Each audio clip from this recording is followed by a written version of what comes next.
नमस्कार दोस्तों, कैसे हैं आप सभी लोग। Fantasy talent hub YouTube channel में आप सभी लोगों का स्वागत है। दोस्तों, वीडियो में जो आज हम बात करेंगे वो है मैच पाकिस्तान और इंग्लैंड का। इंग्लैंड अपने फॉर्म में वापस आ चुकी है। लास्ट मैच में उसने दिखाया कि कैसे बड़ी टीम मैचेस खेलती है जब बड़े मैचेस आते हैं। तो लास्ट मैच में श्रीलंका को वन साइडेड हराया और संभवतः इस मैच में पाकिस्तान को भी हरा ही देगी। अगर मैं परसेंटेज की बात करूं तो लगभग 90% ये जो मैच है ना, ये इंग्लैंड निकाल देगी। 10% है कि अगर कहीं इनकी गेंदबाजी थोड़ा कुछ ज़्यादा ही कमाल कर जाए तो पाकिस्तान जीत सकती है। बल्लेबाजी में पाकिस्तान की दम नहीं है, ये सभी जानते हैं। अब इस मैच के अंदर आपको कैसा कॉम्बिनेशन तैयार करना है वो मैं आपको बताऊंगा कि कैसे आप लोग ड्रीम 11 में ग्रैंड लीग को अपने नाम कर सकते हो। बस वीडियो को ध्यान से देखिएगा, सारी चीज़ें आपको डिटेल से बताऊंगा। सबसे पहले अगर आप लोगों ने चैनल को सब्सक्राइब नहीं किया है तो fantasy talent hub YouTube channel को सब्सक्राइब करो, साथ में बेल आइकन पे प्रेस कर देना और टेलीग्राम ज्वाइन करके रखिएगा दोस्तों। टेलीग्राम पर आपको टॉस के बाद के सारे अपडेट मिलेंगे। लिंक आपको वीडियो के डिस्क्रिप्शन में मिल जाएगा। जैसे ही आप वीडियो के नाम पर क्लिक करोगे तो नीचे आपको एक बॉक्स दिखेगा जिसमें पहला लिंक है, वो टेलीग्राम का लिंक है। ऐसा ही कमेंट में है, पहला कमेंट हमने पिन किया हुआ है, उस पर क्लिक करके आप लोग हमारे साथ में टेलीग्राम पर जुड़ सकते हैं। अब चलिए जरा बात कर लेते हैं वेन्यू के बारे में। दोस्तों, मैच होगा पल्ले केले इंटरनेशनल क्रिकेट स्टेडियम पर। ग्राउंड बड़ा है, लगभग आपको 75 से लेकर 80 मीटर तक की बाउंड्री देखने मिल सकती है। जब ग्राउंड बड़ा होता है तो आपको जनरली बड़े जो हिट है वो कम देखने मिलते हैं। अब इस मैदान पर टोटल 33 मैचेस हुए हैं, जिनमें से 17 बार पहले बैटिंग करने वाली टीम ने मैच को जीता है। दोस्तों, ड्यू के चांसेस कम है, बारिश के चांसेस थोड़े से ज़्यादा हैं। बारिश की संभावना है और अगर बारिश होगी तो नई गेंद से अच्छी मदद मिलेगी फास्ट बॉलर्स को। सीमर्स आपको अच्छा करते हुए नजर आएंगे। और अगर विकेट में नमी आती है, अगर पिच में नमी आती है तो फिर बॉल हल्का सा रुक कर आ सकता है, जो कि बल्लेबाजों को ज़्यादा परेशान करेगा। इस मैदान पर जो कुछ मैचेस खेले गए पिछले, अगर हम उनको उठाकर देखें तो इंग्लैंड ने जब 146 बनाया था तो श्रीलंका वो चेस नहीं कर पाई और सिर्फ 95 रनों पर ऑल आउट हो गई थी। उसके पहले ओमान ने 104 बनाया था। खैर वो तो ऑस्ट्रेलिया ने चेस कर ही लिया। जब ऑस्ट्रेलिया ने 181 बनाया तो श्रीलंका ने चेस कर लिया, और जब श्रीलंका ने 200 बनाया तो ओमान चेस नहीं कर पाया। अब मैं आपको कुछ काम की बातें बता देता हूं। पहली चीज तो कि देखो, ग्राउंड बड़ा है तो आप ये तो बिल्कुल भूल जाओ कि बहुत बड़ा स्कोर देखने मिलेगा। जो एवरेज स्कोर है वो लगभग 180 आप मान के चलो दोनों टीम से। हालांकि मैं पाकिस्तान से तो 175 और 70 की ही उम्मीद कर रहा हूं, लेकिन हाँ, इंग्लैंड अगर बैटिंग करती है तो 180 आपको लगभग पार होता हुआ नजर आ सकता है, उस्मान तारिक की गेंदबाजी के बावजूद भी। अब स्कोर करने वाले प्लेयर कौन कौन से हैं, अगर आप ये पिछले कुछ मैचेस उठाकर देखोगे तो फिल सॉल्ट जो कि ओपन कर रहे थे अपनी टीम के लिए 62 बनाया। वसीम अली नंबर 5 पर थे, कुशल मेंडिस नंबर 3 पर थे और ट्रेविस हेड ओपन कर रहे थे। तो ये जो 3 मैचेस में आप देख रहे हो ना, जो टॉप 3 ने अच्छी बैटिंग की है, तो ये ऊपर के जो प्लेयर्स हैं ये आपको अच्छा करके दे तो रहे हैं। लेकिन अगर आप ये स्थिति भी देखोगे कि पावर प्ले में विकेट कितने जा रहे हैं तो आपको समझ में आएगा कि नई गेंद से गेंदबाज को ज्यादा मदद है बल्लेबाजों के मुकाबले। जैसे कि आप यहां पर देखें, 37 रन बने, सिर्फ 37 रन। इंग्लैंड से आप 37 रन से ज्यादा की ही उम्मीद करते हो, 2 विकेट चले गए। ओमान ने 47 बनाया और 3 विकेट चले गए थे। 2 विकेट यहां पे श्रीलंका के चले गए, जबकि ओमान बॉलिंग कर रही थी और 58 रन इन्होंने बनाए थे। इस मैच में जरूर 70 रन बने थे। तो आप ये मान लीजिएगा, आपको ये दिमाग में रख लेना है कि भैया पहली इनिंग के अंदर टॉप ऑर्डर के कम से कम 1 विकेट तो आपको देखने मिल ही जाएगा। तो या तो आप चाहें तो दोनों ओपनर में से किसी एक को ड्रॉप कर सकते हैं। अब ये तय कर पाना मुश्किल होगा कि विकेट किसका जाएगा। तो नॉर्मली स्मॉल लीग में तो हम दोनों को लेके चलेंगे, लेकिन ग्रैंड लीग में आप एक को छोड़ सकते हो, और वो एक कौन होगा वो मैं आपको आगे क्लियर कर देता हूं। अभी आप सेकंड इनिंग में देखेंगे तो दसुन सनाका नंबर 7 पर बैटिंग कर रहे थे, निशांका ओपन कर रहे थे, मोहम्मद नदीम नंबर 4 पर थे और मिच मार्श ओपन कर रहे थे। सेकंड इनिंग में वो कंसिस्टेंसी नजर नहीं आई। हालांकि आप ये देख सकते हैं कि सेकंड इनिंग में एक बल्लेबाज ने 100 बनाया, एक बार 53 बना, एक बार 64 बना है, और पहली इनिंग में 62, 56, 61 और 32 का स्कोर है। मतलब जो विकेट है वो ठीक ठाक बैटिंग विकेट है। और यहां पर आप बैट्समैन बल्लेबाजों को ही कैप्टन वाइस कैप्टन के लिए देख सकते हो, ठीक है। आपको ज्यादा बॉलर्स के पीछे भागने की ज्यादा आवश्यकता नहीं पड़ेगी। अब सेकंड इनिंग में अगर आप पावर प्ले देखोगे तो श्रीलंका ने 5 विकेट गंवा दिए थे, यहां पे सिर्फ 1 आया। ये तो खैर ओमान छोटी टीम थी तो 3 आ गए, यहां पे कोई विकेट नहीं आया। तो सेकंड इनिंग में मैं कह सकता हूं कि थोड़ा सा गेंदबाजों के लिए मुश्किल है अगर इस मैच को हटा दिया जाए तो। इस वाले मैच में तो खैर ओमान थी इसलिए 3 विकेट हैं, अगर ओमान ना होता तो शायद थोड़ा अंतर आपको देखने मिलता। तो पहली इनिंग में नई गेंद से गेंदबाज को मदद है, बल्लेबाज को थोड़ा सा रुक कर खेलना पड़ेगा। सेकंड इनिंग में मदद नहीं है, वहां पे बल्लेबाजों को ज्यादा मदद है। अगर आप स्कोर भी देखेंगे तो 60 और 73 के स्कोर हैं, यहां 34 था और यहां पे 36 था। अब विकेट निकाले किसने है जरा वो देखें। देखो श्रीलंका के अंदर अगर मैच है तो स्पिनर्स का रोल बढ़ जाएगा ऑटोमेटिक। यहां पे आप देखो 7 विकेट, यहां पे 12 विकेट, 12 और 7 19, 19 और 6 25 और 25 और 6 31 विकेट। ये आप देख सकते हैं कि लगभग लगभग आधे विकेट जो है वो स्पिनर ने निकाले हैं।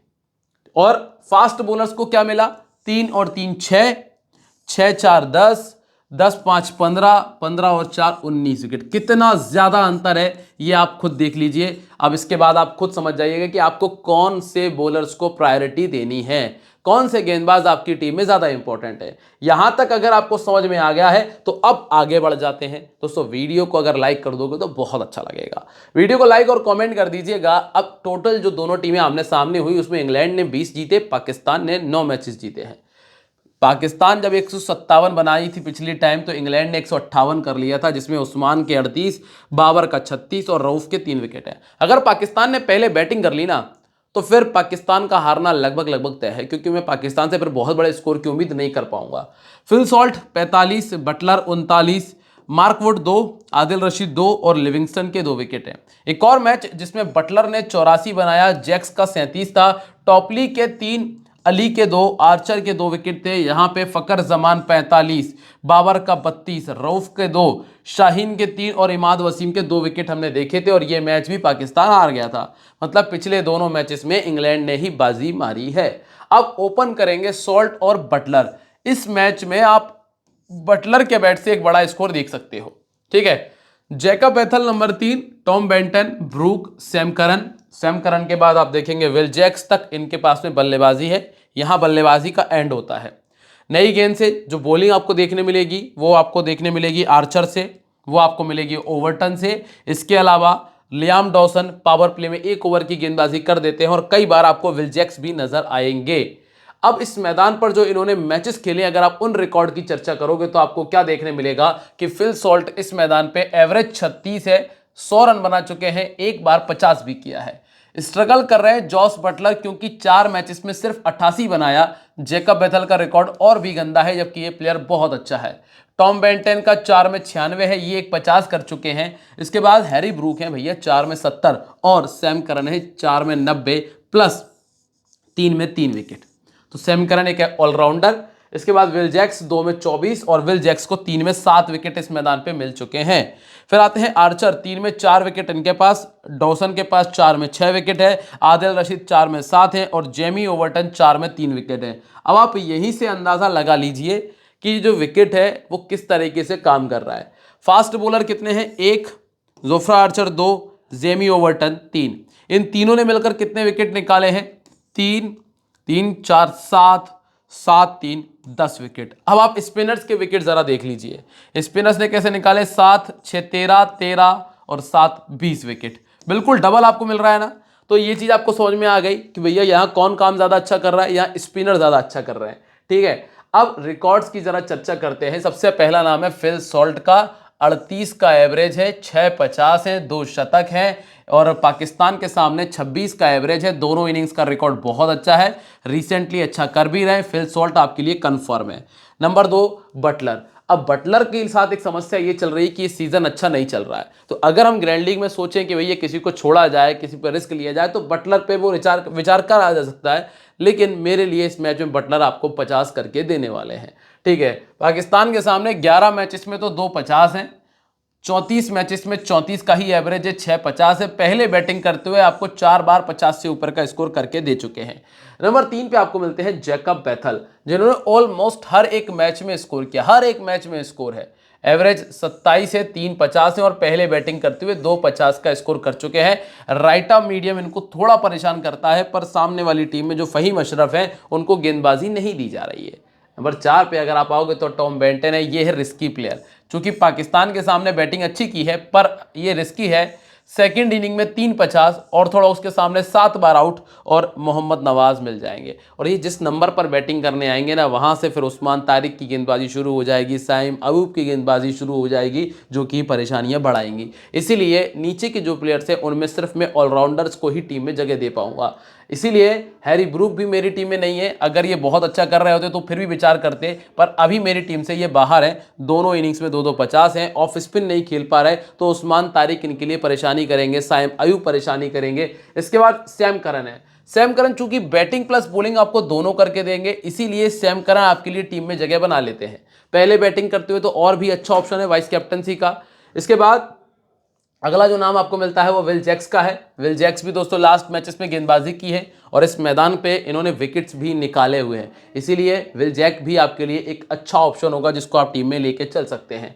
इसके बाद जोफ्रा आर्चर 2-2-2 1-1 विकेट, 26 में 35 विकेट निकाल चुके हैं। वैसे इस मैदान पर फास्ट बॉलर्स ने कुछ खास किया नहीं है, तो मैं अभी जोफ्रा आर्चर पर थोड़ा सा रोक के रखूंगा। फिर इसके बाद लियाम डॉसन। लियाम डॉसन 27 में 28 विकेट है, बहुत ज़्यादा टर्न नहीं कराते हैं, डिपेंड करता है, नई गेंद से गेंदबाजी भी करते हैं, तो लियाम डॉसन भी अभी उतने इंपॉर्टेंट पिक नहीं रहेंगे। आदिल रशीद एक अच्छा ऑप्शन है, 34 में 51 और पाकिस्तान के सामने 22 विकेट। जेमी ओवर्टन बैटिंग कर लेते हैं, 18 में 24 विकेट इनके पास हैं और पिछले ही कुछ मैचेस में इनको मौका मिला, लगातार अच्छा कर रहे हैं। जेमी ओवर्टन पे विचार करा जा सकता है। अब जरा बात कर लेते हैं यहाँ पे हम पाकिस्तान के बारे में। साहिबजादा फरहान से लेकर सैम अयूब, फिर अगा, यहाँ से इनकी बैटिंग खत्म है। सलमान से लेकर यहाँ तक ये भी खत्म है, ऑलमोस्ट ये बैटिंग इनकी खत्म है। मतलब ये जो प्लेयर आएंगे ये आपको स्ट्राइक रेट 115 120 के स्ट्राइक रेट से स्कोर करके देंगे। लगातार हिट इनसे नहीं होगा, चाहे जो भी सिचुएशन हो। जिम्बाब्वे नहीं है सामने, ध्यान रखिएगा।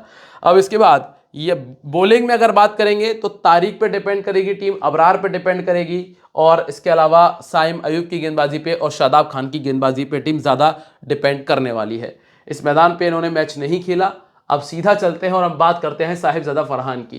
3 बड़े स्कोर आ चुके हैं ऑलरेडी, 33 का एवरेज है और एकमात्र मैच में जल्दी आउट हुए थे, वो मैच इंडिया के सामने था। 9-50 एक बार 100 बनाया है इन्होंने, ठीक है।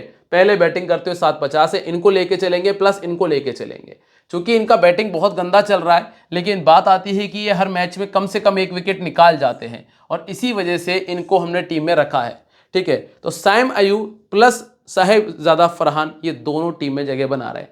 नंबर 3 पर जब आप आएंगे तो सलमान अली अगा मिलेंगे, जिन्होंने 38 का स्कोर किया, 26 का बैटिंग एवरेज और 3 विकेट इनके खाते में है। इंडिया के सामने बॉलिंग कर ली थी, लेकिन अब बॉलिंग नहीं करेंगे क्योंकि बॉलिंग ऑप्शन बहुत सारे हैं।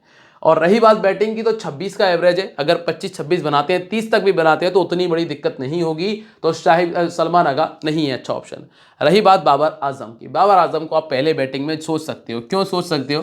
क्योंकि देखो ये पहले बैटिंग में बैटिंग आएगी और ये अपने लिए खेलेगा बंदा। इसको मतलब नहीं है घंट किसी से कि भैया टीम जीते हारे मेरे को अपने 30-40 करने और ये करेगा, ठीक है। रिटायर कर देंगे तो बल्ला फेंकेगा। कुल मिला के ये आपके लिए एक अच्छा ऑप्शन है अगर टीम पहले बैटिंग करे, क्योंकि सिंगल दुक्की से सही 25-30 बना जाता है। तो इसीलिए बाबर आपके लिए अच्छा ऑप्शन है। उस्मान खान 17 का बैटिंग एवरेज, 2-50 है। हाल फिलहाल में एक मैच में स्कोर किया था इंडिया के सामने, पर टीम में नहीं रख रहा हूँ। लेग स्पिन इनको परेशान करती है, आदिल रशीद खा जाएंगे इनको। राइट आर्म फास्ट बॉलिंग ने भी परेशान किया है, जोफ्रा आर्चर इनको दिक्कत देते हैं। इसके बाद आते हैं शादाब खान। शादाब खान टीम के लिए बैटिंग और बॉलिंग दोनों कर रहे हैं। एक मैच तो ऐसा भी हुआ जबकि बाबर आजम से ऊपर इनको बैटिंग करने भेजा, इसीलिए ये एक वाइस कैप्टनसी का भी अच्छा ऑप्शन बन सकते हैं। आप इनको टीम में रखिएगा। क्या नाम है इसका, शादाब खान आपके लिए अच्छा ऑप्शन है। इसके बाद है दोस्तों मोहम्मद नवाज। मोहम्मद नवाज 36 में 51 विकेट हैं और लगभग 1 विकेट आपको इनसे मिल जाएगा। 1 विकेट मिनिमम आपको देंगे। लेफ्ट आर्म और राइट आर्म मीडियम ये नहीं खेल पाते हैं, तो 1 मिनिमम, मैक्सिमम बहुत ज़्यादा हद हो गई तो 2 विकेट तक। इसके बाद वहीम अशरफ को छोड़ दीजिए क्योंकि बॉलिंग नहीं दी जा रही ज़्यादा। शाहीन शाह अफरीदी पे भी बहुत ज़्यादा दिमाग लगाने की आवश्यकता नहीं पड़ेगी आपको, ठीक है। अगर 2 विकेट भी निकालते हैं तो नुकसान नहीं है। इसके बाद आते हैं उस्मान तारिक और उस्मान तारिक के बाद आते हैं अबरार। उस्मान तारिक की वजह से अबरार दब गए हैं, ठीक है। इसलिए उस्मान आपको रखना पड़ेंगे क्योंकि डेथ ओवर तक गेंदबाजी कर रहे हैं। पॉसिबल है कि 2 या 3 विकेट भी मार जाएं, तो ये उस्मान तारिक को रख लीजिएगा आप। अब रही बात कैप्टन वाइस कैप्टनसी की, तो साइम अयूब, सैम करन, उस्मान तारिक, ये 3 आपके पास एक बेहतर ऑप्शन है। फिल सॉल्ट और विल जैक्स को आप ग्रैंड लीग में ट्राई कर सकते हैं। अब ज़रा बात कर लेते हैं टीम कॉम्बिनेशन की। दोस्तों यहाँ तक अगर आपको सब कुछ अच्छे समझ में आ गया है और कौन सा प्लेटफॉर्म बेहतर है अगर स्मॉल लीग खेलना चाहते हो तो मेरे साथ अभी टेलीग्राम पे जुड़ जाओ, जिसका लिंक मैंने डिस्क्रिप्शन में दिया है। ठीक है, अब यहाँ पर देखें आप, Jos Butler, Phil Salt, Jacob Bethell, Will Jacks, Sam Curran, Jofra Archer, Usman Tariq, Saim Ayub, Shadab Khan, Fakhar Zaman और साहिबजादा फरहान को मैंने टीम में रखा हुआ है। फ़खर जमान को रखने में फ़ायदा है, बल्ला तेज चलाता है, तो ये आपकी टीम में एक अच्छा ऑप्शन होगा। शायद मैंने रिकॉर्ड नहीं दिखाया इसका, मैं रिकॉर्ड आपको टेलीग्राम पे शेयर कर दूंगा। तो दोस्तों उम्मीद करता हूं कि आपको जो मैंने बातें बताई सब कुछ अच्छे तरीके से समझ में आई होंगी। वीडियो को लाइक शेयर कमेंट कर दीजिएगा। आने वाली वीडियोज़ में आप लोगों से मैं फिर मिलूंगा, तब तक के लिए दोस्तों बाय, जय हिंद, जय महाकाल।